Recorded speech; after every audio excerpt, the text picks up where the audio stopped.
First of all, and this is hard science, this is not airy-fairy stuff at this point, that before the egg and the sperm even come together to start to form a human being, they are already imprinted with attitudes, if we'll lump them together with that, of the mother and father.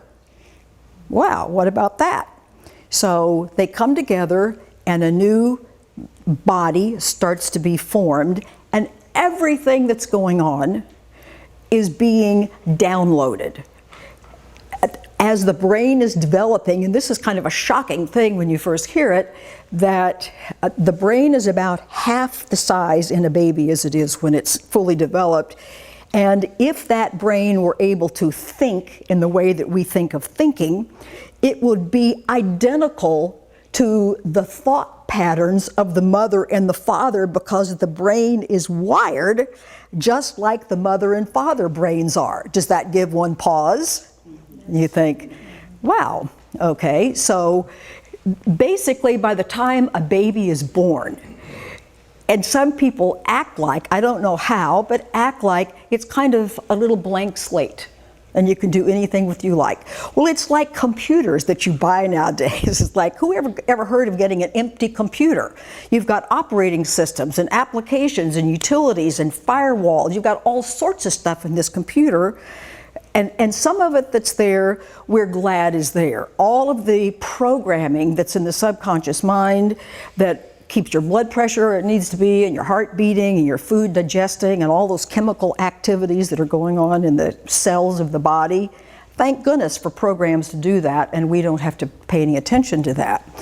But it's once we get here, then some unfortunate programming begins. And it's the nature of humankind that this occur this way. There's nobody who escapes this. It's part of the human condition.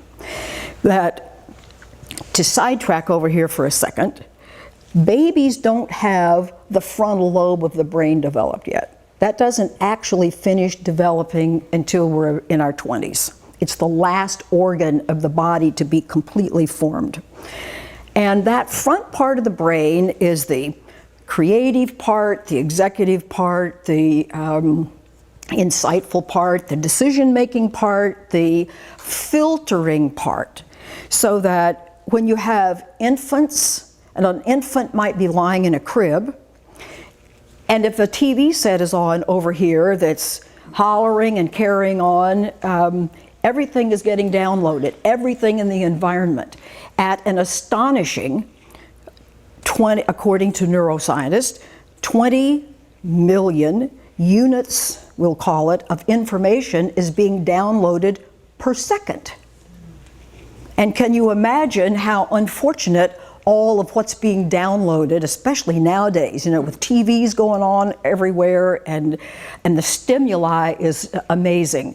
So the subconscious mind is being loaded at 20 million units of stimuli per second. The conscious mind is processing about 40 per second. 20 million to 40. Can you imagine all the stuff that resides in our subconscious minds? We can call it programming in the subconscious mind. Okay, so let's say that we have a little person who's a year old, and an irritated parent says, "You are a bad boy, and I'm leaving home if you don't behave." Well, that little person does not yet have the faculty, because this part hasn't developed yet, that says, "I am not a bad boy, my mother's having a bad day." It goes in as the truth, because this filtering part of the brain isn't operative. And so if someone says, "You're a bad boy," and all that surrounds that gets laid down there as not a belief, but the truth about me. So you can imagine that by the time we're 5 or 6, at 20 million units of information being processed per second, can you just imagine all the stuff that's driving us that's unhelpful? It's not a matter of good and bad or right or wrong. It's a matter of true or false. It's a matter of helpful or unhelpful. It's a matter of accurate or inaccurate. It is not accurate or truthful that you're a bad boy. That's just simply the rantings of a frustrated parent. It has nothing to do with the truth of you or the truth of anybody.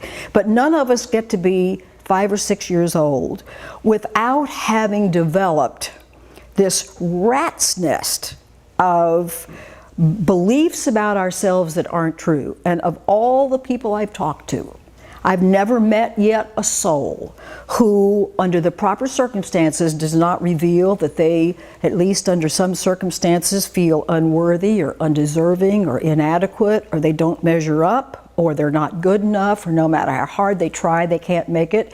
It's kind of interesting, given the depth and breadth of the English language, that the same few phrases or words keep coming up over and over and over. And then we, believing that all that's true, you know, here we've got our programming, then we develop our coping strategies to try to deal with what we think is the truth. We learn how to hide.